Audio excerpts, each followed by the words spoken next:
Mustang, Camaro, Cain and Abel, Hall and Oates, Siegfried and Roy, Bill and Hillary. There are certain personalities throughout history where one just goes with the other. You can't talk about one without mentioning the other. And that's certainly the case with these two. This battle has been taking place in one form or another since 1967, and it shows no signs of slowing down. Today, what we have for you is the Chevrolet Camaro SS with the 1LE package, and the Ford Mustang GT with the track pack and some optional Recaro seats. What is the 1LE? Well, it's essentially all the go-fast bits from the mighty ZL1 Camaro, minus the supercharger and the magnetic shocks. As for the Mustang with the track pack, it's got a lot more coolers and a shorter final drive ratio. Now, before you LOL, where's the boss type start chimping away on your keyboards, let me assure you, we asked Ford for a boss. We begged Ford for the boss. We pleaded with them 3 times, they told us no, they would not give us a boss. So, as these two cars sit, this one is $43,000 and this one is $39,000. But that said, you could get yourself a 1LE Camaro for the same price as this Mustang. So, fair fight. As for looks, well, I think obviously we can say that the Mustang is for the more mature gentleman, whereas you'd have to have your own Facebook fan page to pull this one off. Yeah, America! But we know what you really want to see is how these two do in a straight line, which is why we're going to line them up and drag race them. Based on specs alone, this should be a pretty tight race. The Mustang GT's 5-liter double overhead cam V8 makes 420 horsepower and 390 pound-feet of torque. The Ford weighs about 240 pounds less than the Chevy and has shorter gearing. The Camaro SS 1LE makes 426 horsepower and 420 pound-feet of torque from its 6.2-liter pushrod V8. That's a significant 30 extra pound-feet of twisting force. But remember, the Camaro's weight disadvantage. Also, the Chevy has stickier tires.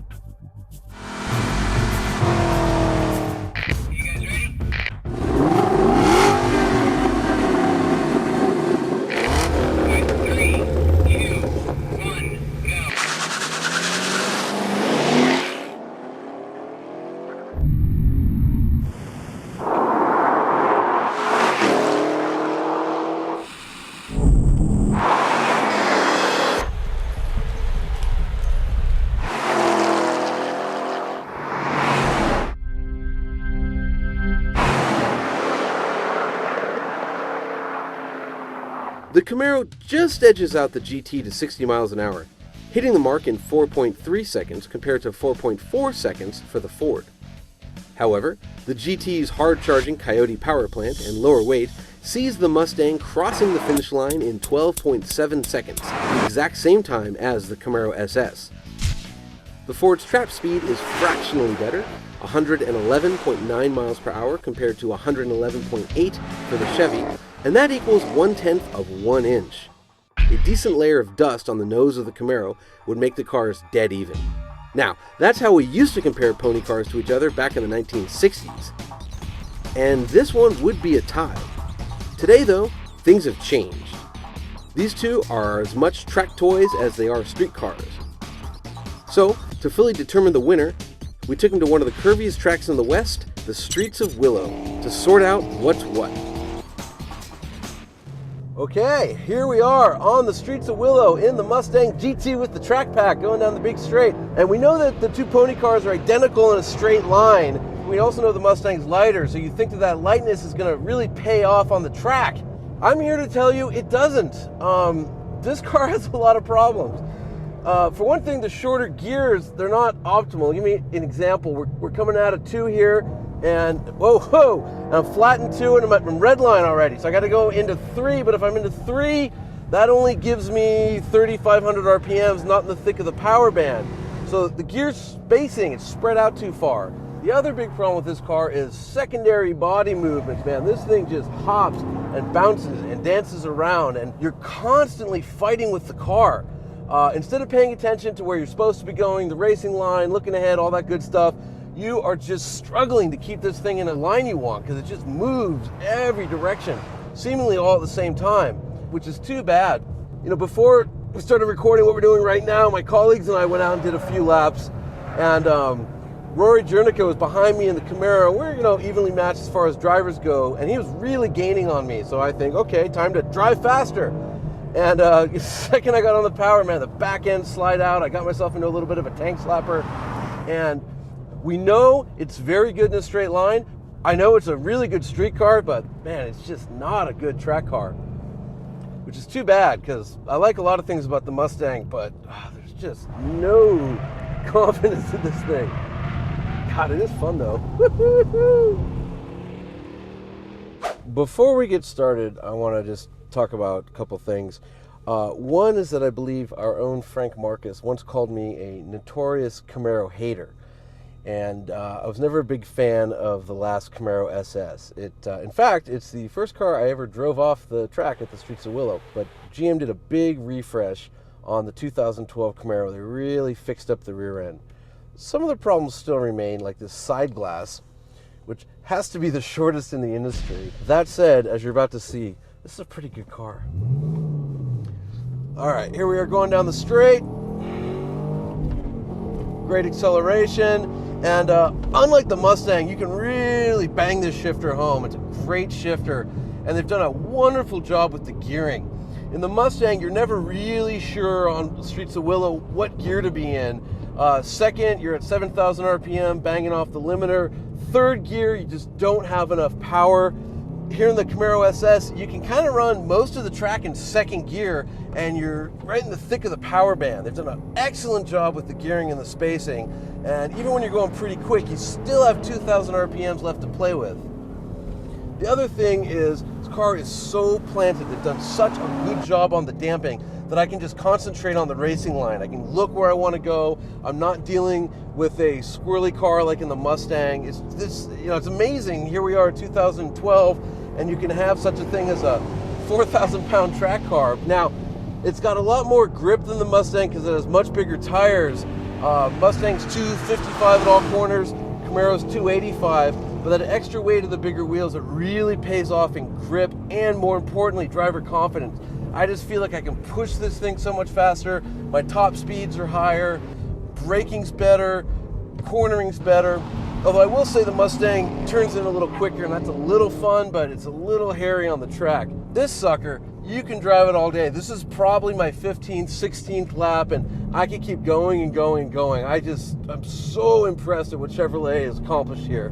It's such a good car. What I want to do now is hand these cars over to a dude who really knows how to drive cars on a track. And he can tell us what the real difference is between the Mustang GT and the Camaro SS 1LE.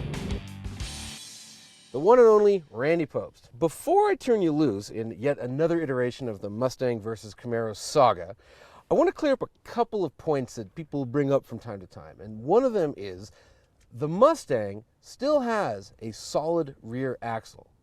You race cars for a living. What does that mean to you? If my grandpa raced, he would have been racing a car with a solid rear axle. It means it's old-fashioned, it's not the most modern, it's not the most efficient, it's not the most effective design. It is less expensive, and it can be made to work. It can be made to work on a racetrack. You can make it work? Okay. We've done a lot of this before. You've driven plenty of Camaros, plenty of Mustangs. Do you have a feel for which of these two is going to be better? It's going to be faster on the track. It seems like it goes back and forth. Sometimes the Camaro turns out to be better. Sometimes the Mustang is better. Every Camaro we do, I don't know how it's going to turn out. I just look forward to driving them and seeing what we got. Well, as I'm fond of saying, there's only one way to find out, and now it's time for Randy's Laps.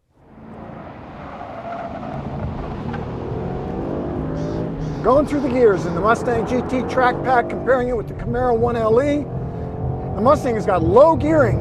It rips through the gears. Love the acceleration. I think it's faster than the Camaro in a straight line. Under braking, wow, it's got the nosedive. Just like the Mustangs before the Boss. Not putting power down very well, but at least it's controllable. There's that nosedive. And we got all this sliding.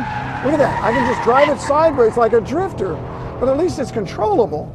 The body motions in the Mustang are not controlled the way they are in the Camaro. I do like the looseness of it. It's a loose car, frankly, but it's a drifter, and that aspect is fun, but I don't think it's as fast as the Camaro in the corners. It's got dive, it's got roll, it's got all those things your football coach used to make you do working out on the field that don't really benefit the handling. Strong in a straight line, free revving engine. The brakes will stop the car, they've got fade resistance, but the ABS gets a little nutty sometimes still. You get that hard pedal and not real good stopping capabilities. There's that sliding. Mustang is loose on the entries, whereas the Camaro is just plain planted. I do believe the Camaro has a tire advantage. This Mustang is really more of a street package. The Camaro is more comfortable on the track, and the Mustang revs it out beautifully on the straightaway across the finish line. We're comparing the Camaro 1LE to the Mustang GT with the track pack. Right away, the Camaro's got taller gearing. Third gear is good for almost all the way down that front straight. The Camaro's got a lot more shock dampening. I can feel that immediately. Less roll in turn one, and boy, does it put the power down. A lot of tire grip. The Camaro's got a much stickier tire for standard equipment. Doesn't pull as hard. I mean, it's a strong engine, but the Camaro's carrying a little more weight, and you can feel it under acceleration, magnified by the tall gearing. The Camaro is a very planted car, really stuck. It's not sliding around a lot. Easy to drive. Notice I'm using one hand. Into the bull, I can just put my foot right to the floor and gesture. So what we've got is a really planted chassis here, as opposed to the Mustang, which is rolling and pitching and bouncing. The Mustang has a lot of brake dive. The Camaro does not have much brake dive at all, and the Camaro stops faster. It's really a very comfortable car on the racetrack. I'm not having to work hard at all. In a long sweeper, the balance is good. It's the best balanced Camaro I've driven, and out of any of the models. They just keep getting better.